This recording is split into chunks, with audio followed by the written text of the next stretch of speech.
2030년, 35년까지 투자하라. 그리고 네가 10년 동안 포트폴리오 못 건드린다고 하면 저는 금, 은, 비트코인 넣을 것 같거든요. 네. 그리고 미국 주식 빼고 다 빼고. 근데 오히려 이제 내년 말까지는 저는 반대로 봐요. 이게 그러니까 네. 오히려 미국, 한국, 중국 주식이 좋고 그리고 이제 금, 은, 비트코인은 좀 덜 좋게 보고. 그러면 그거는 어쨌든 주식에 한 50% 넣고 예. 채권에 한 20% 정도? 20, 30%? 25 25 정도. 예. 그럼 나머지는 그러면 금은 넣었죠 저는. 금, 은에 예. 넣고.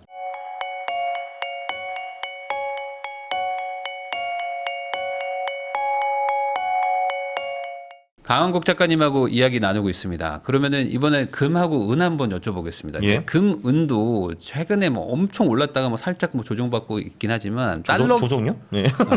예. 다시 올라갔죠. 네. 네. 근데 이제 달러 기준으로 보면은 뭐 지금 예. 4,600불 넘었나 온수당? 뭐 계속 올라가고 있더라고요. 네, 은도 70 넘었고요. 그러니까요. 네. 그러니까 이거는 이제 명확하게 통화량의 증가에 따라서 같이 가는 건가요? 어떻게 이렇게 많이 올랐는지. 그렇죠. 이제 펀더멘탈 통화량 때문에 이제 오른 거고 네. 거기다가 지금 이제 투기와 모멘텀이 붙었다고 봐야죠, 당연히. 네. 그럼 그리고 사실 뭐 여기 뭐 갑자기 그 지금 은이 올해만 해도 150% 이상 오른 걸로 알고 있는데 네. 뭐 통화량이 그 정도는 안 늘었잖아요, 사실. 네. 그러니까 이제 그 일본은 투기죠, 당연히. 네. 아니요. 일각에서는 이게 워낙 많이 눌려 있었다가 예. 마지막에 이게 따라온 것이다. 통화량 늘어난 거를 이제야 반영한 것이다. 뭐 이런 예. 얘기도 있는데 예. 그렇기에는 너무 많이 올랐나요, 이게? 그쵸. 이제 뭐 2008년부터 본격적으로 사실 이제 그 미국과 선진국들이 돈을 풀기 시작했고 그리고 그때부터 중앙은행들도 매수 세력으로 돌아섰거든요, 사실. 네. 그 전에 매도를 했다가. 근데 물론 그 지금 금값이 오른 거는 그 2008년부터 통화량 늘은 거보다는 더 늘었습니다. 네. 아, 그래요? 예. 그러니까 이제 뭐 버블이라고 볼 수는 뭐 그것까지는 잘 모르겠지만 아무튼 이제 오른 만큼 올랐어요, 사실. 네. 예. 그러면은 이 보통 이제 달러가 약세일 때 뭐 금값이 올라가고 뭐 네. 이런 거잖아요. 그러니까 예. 달러에 대한 신뢰도가 좀 낮아질수록 뭐 금이 좀 약간 각광받고 하는 건데 지금도 그런 구조는 이제 동일한 건가요? 그러니까 뭐 두 개가 있죠. 사실 2008년부터 중앙은행들이 사기 시작했는데 네. 그때부터 중앙은행들이 본인들이 돈을 찍어내는 입장에서 본인들이 찍어낸 돈을 더 이상 못 믿기 시작하는 거죠. 그리고 특히 이제 미국 달러에 대한 의구심이 생기기 시작한 거죠. 그때까지는 미국 국채가 안전자산이었는데 그래 뭐 이자는 주기는 하는데 쟤네들이 돈을 저렇게 그 쏟아내는 거 보면은 이게 가치가 떨어질 가능성이 높겠는데? 라고 생각이 1차였고 그리고 이제 22년에 러우 전쟁이 터지고 나서 이제 걔네들이 그 달러를 정말 무기화를 하는구나. 그러니까 미국과 수틀리면은 그냥 우리도 모든 자산이 동결되고 달러를 못 쓰게 되는 거 아니야? 그럼 안 되겠다 해가지고 특히 미국과 사이가 좀 덜 좋은 나라들이 미국 채권을 팔고 이제 금을 많이 사기 시작했죠. 가장 대표적인 나라가 당연히 중국이고요. 네. 그러니까 중국이 지금 그 금 보유량 그 공식적으로 세계 4위인가 5위인가 뭐 그런데 그거보다 훨씬 많다고 보통 추정을 하고 있죠. 네.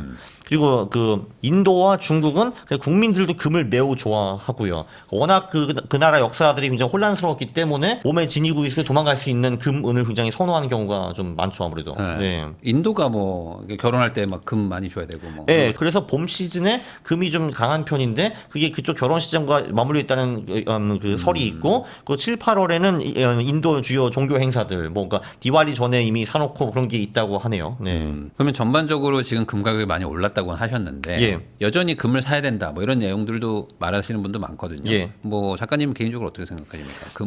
저는 이제 한 지금 25년에 굿뉴스는 공급이 늘지 않았거든요. 네. 25년에 금 공급은 24년보다 조금 떨어진 걸로 저는 알고 있고요. 은 공급은 조금 들어서 2% 정도. 그래서 보면은 이게 가격이 이제 상승했는데도 불구하고 공급이 늘리는 게 쉽지가 않고요. 저는 한 2030년 정도 돼야지 이제 금과 은 공급이 좀 많이 늘어날 거라고 생각을 하는데 그때는 당연히 무조건 팔아야 되고요. 그때부터는 한 10년, 20년 약세일 가능성이 꽤 있기 때문에 그때까지는 굉장히 펀더멘털이 좋다고 보는데 25년에 좀 많이 올랐기 때문에 26년에는 쉬어갈 수 있다고 저는 생각을 합니다. 왜냐하면 이게 주식과 금이 상관성이 낮기 때문에 주식으로 돈이 몰린다고 제가 지금 계속 얘기했잖아요. 미국, 중국, 한국 어쩌고 하는데 뭐 상대적으로 금이 좀 소외될 가능성이 좀 있죠. 네. 금이 사실 생산적인 자산은 아니니까요. 은도 상대적으로 마찬가지고. 좀 많이 오른 것도 있고. 그렇죠. 네. 그러니까 좀 매력도가 좀 떨어진다라고 볼 수 있는 그렇죠. 거죠. 그리고 은 같은 경우는 누가 봐도 좀 이제 과매수인 거는 확실하고 은의 역사를 보면 1980년, 2011년에 그때 이제 50불 찍고 후위하다가 했거든요. 근데 그런 가능성이 충분히 있죠. 은 같은 경우는. 네. 그러면은 지금 금을 가지고 계신 분들은 일부러 팔 필요까지는 없을까요? 네, 저는 그냥 그 자산 배분 차원에서 보유는 계속 하고 있어요. 네. 근데 이걸 많이 가지고 있기에는 조금 불안하다 이렇게 봐야 되나요? 네, 그러니까 아주 훌륭하게 팔 수 있는 때가 언제냐 하면은 이제 한국에 금치 프리미엄이라는 게 있거든요. 네. 한마디로 이제 그 25년 25년에는 한국 금 가격이 해외 가격보다 한 15에서 20% 비싼 게 두 번이나 나왔어요. 네. 그게 26년에 금과 은이 또 미쳐 들어가면은 또 한 번 올 가능성이 있거든요. 그때가 꽤 좋은 매도 타이밍이에요. 왜냐면 그러면은 뭔가 확실히 어마어마한 좀 이제 오버히팅이 있다라는 거니까. 네. 26년에 그런 거 한번 오면은 그때가 한번 단기적으로 매도하기 좋은 타이밍이죠. 네. 지금 한국에서 금 가격 이렇게 차트를 보면 한번 치고 올라갔다가 빠지고 다시 지금 올라가고 있는데 네, 그게 아마 어찌 보면 9월 10월인가 그때였어요. 프리미엄이 막 20%. 프리미엄 20% 붙었을 때 맞아요. 네. 네. 사실 그래서 그때는 좀 사는 게 좀 꺼려졌는데 어김없이 또 사실 금 가격은 프리미엄이 붙을 게 없잖아요. 한국 프리미엄이랄 게. 그게 근데 그게 왜 붙냐 하면은 저도 이제 뭐 조기현 작가님 이런 분들한테 물어보니까 그게 실제로 한국에서 실물 금을 사고 싶은데 없는 거예요. 그게. 실물금이 없을 때. 그렇죠. 그러면 당연히 이제 사재기를 하고 이제 해외에서 그러면 이제 대량 물량을 가져와야 되거든요. 네. 그게 시간이 걸리니까 그때까지 이제 금값이 올라가는 거죠. 네.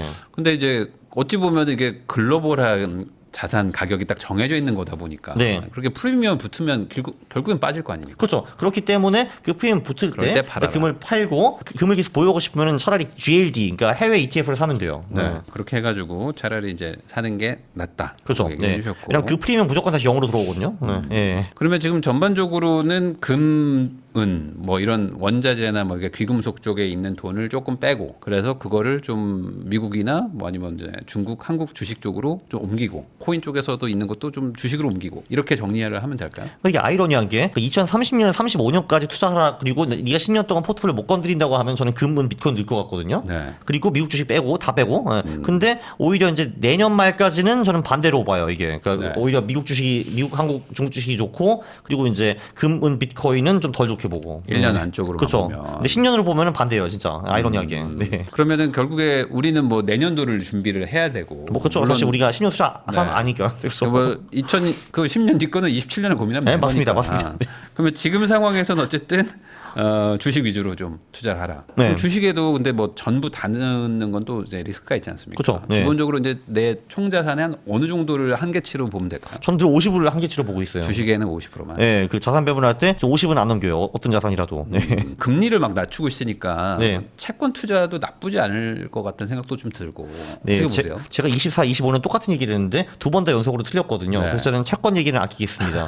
제가 23년부터 제가 그 뱉은 내용과 실제로 맞아떨어진 내용을 분석을 다 하거든요. 근데 네. 이제 23, 24가 80% 맞았고 올해 78% 맞았더라고요. 보니까. 근데 이제 그 2년 연속으로 유일하게 틀린 게 그거예요. 그 채권. 미국 채권. 그래서 저는 말을 아끼겠습니다. 채권은 왜 틀린 거예요? 왜 틀린 건가? 일단 그 저도 이제 3년인가 그때부터 금리 인하 얘기가 나와가지고 보통 금리 인하기에는 채권 그 장기채가 꽤 많이 올랐거든요. 근데 네. 그래서 이번에도 그럴 것이다라고 했는데 안 그랬어요. 장기채 지금 금리가 안 떨어지잖아요. 그렇죠, 맞아요. 네. 네, 네. 그러니까 이게 뭔가 앞으로 미래가 좀 불안하다. 그렇죠. 뭐 그런 뭔가 볼 수도 물가가 있죠. 다시 칠 것이다. 그렇죠. 이 돈 푸는 거 한계가 있다. 예, 맞습니다. 이런 걱정이 생각보다 크다는 거죠. 그렇죠. 근데 제가 이제 어리석게도 그런 걸 분석을 제대로 못하고 금리 인하기 왔네. 채권 이제 올라갈 겁니다. 했는데 틀렸죠. 2년 연속으로. 네. 그러면은 오히려 지금 이렇게 돈을 더 푼다면 더더욱 불안해지기 때문에 채권 비중을 더 낮춰야 되는 거예요. 근데 이제 그 채권 비중 그래도 제가 늘 가져가는 게 제 채권을 별로 좋아하지는 않는데 결국은 한번 그 미국 주식이 붕괴되는 그때가 올 거거든요. 이제 글로벌 위기가 터지고 뭐 유동성 줄어들고 할 때 그때 결국 돈이 안전자산으로 몰리는데 아직은 안전자산이 넘버원이 그래도 미국 장기채고 넘버2가 골드거든요. 근데 네. 그쪽으로 돈이 몰리겠죠. 그래서 그거 대비해서 그냥 보유하고 있는 거예요. 저는. 아니면 한번 터지면서 기준금리를 옛날처럼 한번 또 확 낮춘다. 아, 그렇죠. 그거 하나 있고 네. 그다음에 그냥 안전자산 돈 몰리는 게 있고 그리고 한국 투자자 입장에서는 그때 원화도 똥값이 되고 달러가 확 올라갈 테니까 네. 예, 그것도 있죠. 그 세 번 돈 벌 수 있는 거죠. 그래서 단기채로 가지고 계시면 되는 거 아니에요? 아니요. 단기채는 이제 장기채처럼 변동성이 낮기 때문에 장기채 자체가 엄청 오르거든요. 그때 네. 그걸 못 먹죠. 네. 그런데 그거 먹으려다가 지금 어쨌든 손해도 보는 거잖아요. 생각보다. 근데 뭐 사실 25년에는 그냥 플러스마이너스 0이 있어요. 사실 그게 이자로 좀 나오고. 네. 네. 25년은 돈을 벌긴 벌었어요. 조금 미세하게. 그럼에도 불구하고 채권을 네. 가지고는 갈 것이다. 그렇죠. 제가 싫어하긴 하지만 어쩔 수 없죠. 그렇지 않으면 자산 배분이 완성이 안 되니까. 네, 주식에 한 50% 그리고 채권에도 좀 넣어놓고. 25는 넣었어요, 심지어. 네. 네. 근데 이제 좀 많나? 채권은 네, 예. 그럼 채권을 넣는 거랑 현금을 가지고 있는 거랑 여기서 이제 고민을 하시는 분들도 있을 것 같은데 예.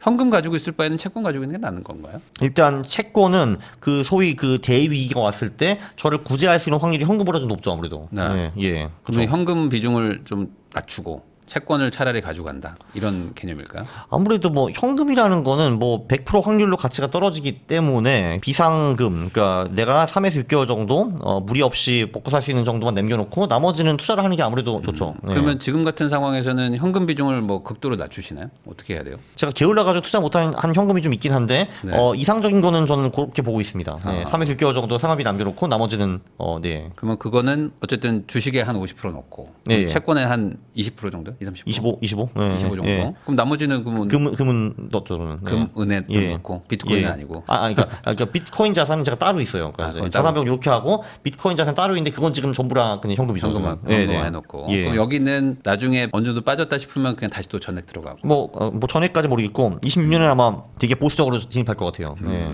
전반적으로 이제 그렇게 세팅을 좀 한다라고 예. 말씀해 주셨고 그럼에도 불구하고 사실 이제 어느 정도 자산이 있으면 그런 걸 하지만 네. 지금 자산이 별로 없거나 예. 그리고 이제 내가 자산은 뭐 조금밖에 없는데 예. 사실 앞으로 1년 동안 또 내가 연봉으로 벌 거잖아요. 예. 그럼 이게 또 현금이 또 들어오는 거니까 네. 굳이 이거를 또 쪼개 가지고 현금 보유하고 뭐 채권하고 할 이유가 없지 않나. 그냥 아예 다 주식 넣든지 뭐 이렇게 하실 분들도 있을 것 같은데.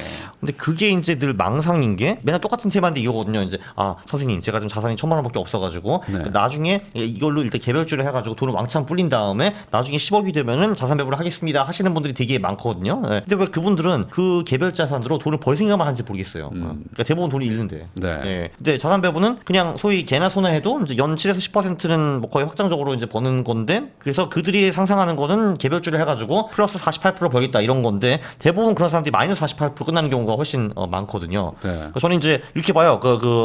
자산 배분을 많이 하냐, 개별 자산을 많이 하냐는 그 사람의 투자 실력에 달려 있지 돈이 달려 있지 않다고 봐요. 예. 그러니까 이제 한마디로 10억이면 자산 배분하고 1,000만 원이면은 개별적이다 그건 말이 안 되는 거고, 그러니까 본인이 투자 실력이 뛰어나면은 당연히 개별 자산 투자를 훨씬 더 높여야 되는 게 맞는 거고 대부분 사람들 실력이 없거든요. 예. 그리고 물론 그 실력과 가진 돈이 비례하는 경우도 굉장히 많아요. 왜냐면 실력이 높으면 돈이 많겠지. 예. 네. 그래서 보통 돈이 1,000, 2,000밖에 없다는 거는 기본적으로 투자를 안 해봤거나 경험이 별로 없거나 아니면 이제 잘 못한다거나 이럴 가능성이 높거든요. 예. 네. 그러니까 오히려 그렇게 돈이 없고 경험이 없는 사람 자산 배분도 시작하는 게 맞죠. 그리고 돈 조금 떼가지고 그걸로 투자 연습을 하고 3년, 5년 연마한 다음에 나 이게 이제 할 수 있겠다. 나 득도했어 하면은 그때는 이제 자산 배분을 좀 덜하고 그 개별주 포지션을 넣는 게 맞죠. 예. 사실 뭐 90%는 그냥 지수나 이런 거 투자하고 10% 정도는 개별주 투자한 다음에 예. 1년 지나가지고 결과를 본 다음에 네. 지수를 내가 이겼다. 네. 그러면 이제 내년에 그러면 20% 투자. 맞아요. 그게 딱 좋은 것 이렇게 같아요. 하면 되는 예. 거잖아요. 근데 내가 10년 연속으로 이겼어. 그러면은 당연히 지수 따위는 다 버리고 그냥 내가 위대하니까 하면 되는 거죠. 그렇죠. 네. 근데 그렇게 되는 사람이 별로 없죠. 별로 없어요. 한 2, 3년 가다가 이제 쫙 꼬라박는. 예, 왜냐면 이제 특히 처음 1, 2년은 강세장 때문에 돈을 벌다가 네. 보통 한 3년쯤에 이제 하락장이 오는데 그때를 못 버티고 다 횡 날리는 경우가 굉장히 많죠. 네. 그렇죠. 그러면은 지금 같은 상황에서는 이제 말씀해 주신 걸 종합해 보면은 결국에는 그 미국 지수, 뭐 한국 지수, 중국 지수 뭐 다 좋을 수도 있다고 치면 예. 우리 이제 내년까지는 안 꺼질 거라고 베팅을 한다면 네. 그냥 지수에 레버리지 태우면 이게 안전하기도 하고 확률도 괜찮은 거 아닌가요? 지수 레버리지. 그렇게 하더라도 중간에 장이 10% 20%훅 빠지는 거는 당연히 있는 것이고 네. 레버리지 하면 20에서 40% 빠지니까 그게 좀 그 리스크하기도 하고 그 최근에 논문을 읽어봤는데 그 자산 배분할 때 레버리지를 쓰는 게 수익 증가는 거의 안 되더라고요. 그게 왜냐면은 사람들이 생각하는 게 주식이 100% 오르면 레버리지 하면 200% 오르는 게 아니냐 하는데 그거는 아쉽게도 아니에요. 왜냐면 이게 그 하루하루 변동성이 2배로 되는 거기 때문에 네. 또 뭐 아주 심플하게 들면은 이제 처음에 10% 올랐다가 다음 날에 10% 떨어지면요. 그러면 내가 1% 잃는 거예요. 100, 네. 110, 99가 되니까. 근데 그게 레버리지를 쓰면은 100이 121이 있다가 96이 되는 거거든요. 그럼 4% 깨지는 거예요. 그래서 한마디로 주식시장이 안타깝게도 이렇게 가지는 않고 이렇게 가기 때문에 레버리지를 2배짜리 쓰면은 수익이 2배가 안 나와요, 보통. 예. 근데 리스크는 2배로 커지는 게 많기 때문에 이게 네. 보통 이제 수지 타산이 잘 안 맞아요. 이렇게 레버리지가 보통. 그러니까 네. 레버리지를 굳이 태우지 마라. 그렇죠. 위험 대비 수익이 적어요. 예. 그러면 여기서 이제 이렇게 약간 비틀어 가지고 예. 그러면 1배짜리 그냥 지수 투자하고 예. 그거를 뭐 만약에 뭐 신용대출이든 뭐든 받아가지고 예. 또 사는 거예요. 예. 그냥 자체적 레버리지. 자체적 레버리지? 그거는 좀 가능하겠네요. 예, 그죠, 그거는. 그런 네. 거를 하는 것도 나쁘지 않을 만할까요? 그렇죠. 근데 그게 보통 심리적으로 사람을 많이 쫄리게 만들기 때문에 네. 본인이 뻘짓을 할 가능성이 그 레버리지가 없는 것보다는 커져요. 그건 확실한 것 같아요. 예. 제 주변에도 적립식으로 S&P 사겠다고 하셨던 분이 있거든요. 예. 근데 그분이 이제 자기는 10년 산다고 했는데 4개월 만에 포기했어요. 이게 하다가 안 되더라고. 잘하셨네요. 왜냐면 10년 S&P 지금 하는 거 거 되게 멍청하거든요. 지금 그래요? 밸류에이션 너무 높아가지고. 지금부터 예. 들어가는 건 너무 위험하다. 그러니까 사실 2025년부터 35년까지 미국 주식의 기대 수익이 0에서 2%예요. 그러니까 이제 우리 예금보다 훨씬 그 한마디로 정기 예금을 그 하는 거보다 더 못해요. 미국 주식이 10년 단위로 보면. 그러니까 최근 10년이 너무 좋았지. 그렇죠. 예. 그게 똑같이 반복되기에는 너무 약간 버블 구간에 와 절대 있긴 없어요. 하다. 절대 없어요. 그럴 리는. 그러니까요. 그럼 결국에 내용을 다 종합해 보면은 매년 아니면 뭐 몇 달에 한 번씩 계속 리밸런싱을 해야 되는 수밖에 없네요. 그냥 꽁으로 먹는 건 없네요. 꽁으로 먹는 거는 없고요. 그러나 이제 자산을 한 대여섯 개 정도 나눠놓고 그냥 적립식으로 하면은 거의 꽁으로 먹는 거죠. 그게 가장 그나마 쉽죠. 네. 네. 그러면은 결과적으로 이제 지수나 이제 이렇게 국가나 이렇게 좀 이렇게 배분을 좀 해놓고 그거를 가지고 계속 이제 조정을 하는 거지. 여기다가 이제 개별 종목까지 집어넣으면은 사실 그것까지 다 맞추는 사람이 얼마나 있을까라는 생각도 좀 들기도 하고. 그렇죠. 근데 이제 지수만 하면 좀 모자란 게 주식시장은 보통 빠지면 전 세계적으로 다 빠지기 때문에 네. 그래서 이제 금, 은과 채권을 포함시킬 수밖에 없는 거죠. 왜냐면 얘네들은 따로 노니까요. 주식이랑. 네. 그 아까 말씀하신 것처럼 버블이 한번 꺼지는 거는 당장은 아니지만 그래도 한 2, 3년 안에는 한번 올 것 같다. 뭐 이 정도로 보고 계신 거예요? 예, 저는 28년이 위험하다고 봐요. 그때가 이제 그 미국에서 격변이 한번 일어날 것이고, 네, 그 특히 대통령 선거 전후에 어떤 식으로 시장이 튈지 모르고 이제 불확실성이 높아지는 건 그건 기정사실이죠. 네, 그럼 그때. 그게 AI 버블이 꺼지는 개념일까요? AI가 안 꺼지는데 미국 주식이 버블이 꺼진다는 것도 이상하잖아요. 그냥 그 전체적으로 변동성이 높아지기 때문에 어디서 뭔가 어떤 계기가 돼가지고 주시장이 빠질 가능성은 충분히 있죠. 사실 이게 서프라임 같은 경우도 2007년 전에 그게 사람들이 뭔지 아무도 몰랐을걸요 거의. 그렇죠. 예, 그렇죠. 그러니까 그 금융계에 있는 사람들만 알았을 거고, 뭐 빅쇼트하는 버리 아저씨는 아셨겠지만, 근데 솔직히 일반인한테 저 미국 서프라임 뭔지 아십니까? 에? 했을 거 아니에요 그때. 그러니까 이제 28년, 27, 8년에 장이 터진다고 하면은 그게 어떤 트리거로 터질지는 우리가 알 수 없어요 지금. 그러니까 그거를 또 이제 뭐 맞추려고 하는 것도 어렵긴 하지만 네. 대비를 하는 정도. 그렇죠. 네. 이제 빠질 수 있다라는 거 아는 건데, 근데 어디서 그 실탄이 날아오는가 그거는 알 수 없어요 사실. 네. 그게 터지면 어쨌든 채권이 막아줄 거잖아요. 어느 정도. 그렇죠. 금도 막아주고요. 채권이랑 금이 어느 정도 좀 막아준다. 그렇죠. 그게 대표적인 안전자산이고 네. 이제 그 비트코인이 그 안전자산 호소인을 하고 있는데 지금까지 그 역할을 한 적은 별로 없어요. 네. 항상 먼저 빠지더라고요. 네? 뭐 항상 먼저 빠져요. 그렇죠. 걔는 이제 그 디지털 금 호소인이잖아요. 근데 이제 그 호소는 하는데 그 역할을 한 적은 없어요, 얘가. 네. 그렇지만 그러니까 궁극적으로 나는 백인이야 하는데 보니까 흑인이에요. 그런 거죠. 궁극적으로 할까요? 궁극적으로는? 궁극적으로 할 것 같아요. 그거를 지금 이제 비트코인을 장기적으로 이제 바라보는 사람들은 그 실제로 정말 이제 그 흑인이 백인 될 수 있다라고 주장을 하고 계시는데 그거는 저는 봐야 될 것 같아요. 가는지. 네. 사실 그거를 지금 굳이 뭐 맞추려고 하지 말고 네, 어느 그렇죠. 정도 이제 그 흐름을 타는 것도 맞습니다. 중요하다 네. 이렇게 예. 얘기를 해주신 것 같습니다. 아까 잠깐 말해주셨지만 그럼 현금은 아예 안 들고 있는 게 맞는 거죠? 뭐 그래도 이제 본인이 어떻게 되실지 모르기 때문에 3에서 6개월 정도는 들고 있는 게 맞는 것 같고요. 아니, 그러니까 그 정도 네. 말고 그냥 뭐 한 현금 한 2, 30% 가지고 계신 분들 그건 좀 오버죠. 네, 그렇죠. 그렇게 할 필요는 없을까요? 그렇죠. 예. 제가 어렸을 때 독일 책 하나 읽었는데 보드 쉐퍼라는 분이 이제 네. 머니라는 책으로 유명하거든요. 그렇죠. 근데 그 책이 뭐라고 나와냐면 이제 그래도 한 5만 마르크 정도는 집에 있는 것이 훨씬 안전하다. 네가 당장 잘려도 5만 마르크가 있으면 1년 동안 걱정이 없기 때문에 네. 다음 인생을 플래닝할 수 있다라고 하는데 5만 마르크가 지금 2만 5천 유로니까 4천만 원 정도네요. 네. 근데 뭐 그 숫자 나쁘지 않은 것 같네요, 사실. 네.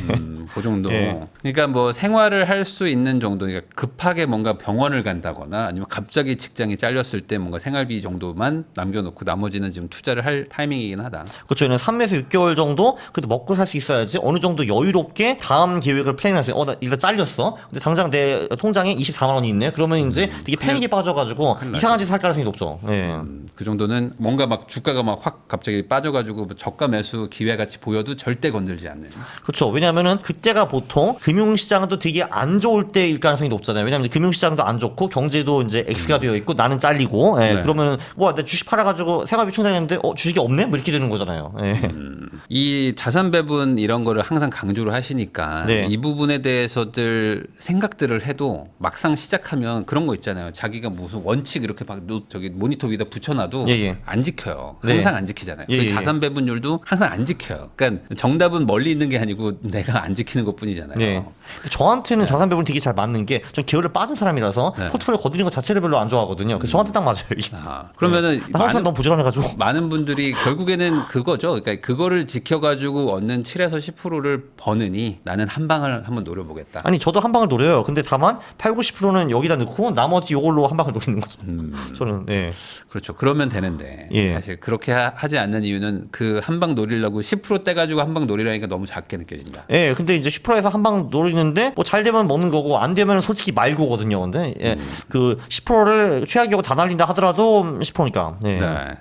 참 부자가 되는 길이 절대 만만하지 않은 것 같습니다. 이 부자가 쉽게 된다고 말하는 것도 참 어려운 것 같기도 하고. 생 거짓말이죠, 그거는. 네. 네. 강원급 명언이 있는데 남 사업은 다 쉽게 보이지만 내가 하면 더럽게 어렵다라는 말이 있거든요. 그렇죠. 그게 맞는 것 같아요. 쉬워 보이면 네가 해라. 그렇죠, 맞습니다. 그러면은 알게 될 것이다. 뭐 그렇습니다. 이런 것도 네. 있는 거죠. 사실 요즘에 뭐 삼성전자, 하이닉스 사가지고 돈 많이 벌었다고 하시는 분들도 있는데 예, 예. 버티기가 힘든 거잖아요. 그게 왜 옛날에 9만 저자 얘기 나왔다가 네. 뭐 4만 5만 때 아우상 그게 오래된 얘기 아니거든요. 24년 겨울이 바닥이었잖아요, 그게. 네. 아, 그때 얼마나 울고 다니는 사람들이 많은데요, 그때. 예. 그렇죠. 삼성전자 조만간 망한다고 할 때가 참 엊그제 같은데. 그렇죠. 제가 보니까 안 망하는 거네요. 지금은 또 네. 어마어마하게 좋은 회사라고 또 얘기하는 거 보면 그렇죠. 네. 시장에서 이렇게 살아남는다는 게 참 쉽지 않은 것 같습니다. 참고로 저도 그때 삼성전자가 미래가 매우 안 좋다고 말 많이 하고 다녔어요. 네. 그게 진짜 알 수 없는 거야. 맞습니다. 네. 개별 종목으로 들어가는 건 진짜 어렵습니다. 그러니까 젠슨이 와서 치킨 한번 먹으니까 뭐 다 되네요, 이게. 뭐가. 네. 네. 그러면 이제 마지막으로 또 새해이기도 하니까 예. 또 지금 이제 막 시작하시는 분들도 있고 지금 또 뭐 어디 막 손해 봐 있고 이런 분들도 막 복합적으로 지금 계실 텐데 예. 이분들한테 뭐 조언 한마디 해주시고 영상 마무리하면 될 것 같습니다. 일단 뭐 26년엔 그래도 돈을 벌 수 있는 기회가 굉장히 많을 것 같으니까 사실 25년도 되게 좋았는데 예. 좋았잖아요 올해 예, 진짜. 좋았는데 못하셨으면은 그래도 그 뭐야 패자 부활절이 26년에 있으니까 뭐 화이팅. 네. 내년에 패자 부활전이 있다고 하니까 그렇죠. 네. 내년에도 한번 잘해서 내년 이맘때쯤에는 다들 웃으시면 좋겠고요. 이 강한국 작가님 얘기 잘 참고하셔가지고 좋은 선택하시기를 바라면서 영상 마치고 작가님하고도 인사 나누도록 하겠습니다. 오늘 나와주셔서 감사드립니다. 감사합니다.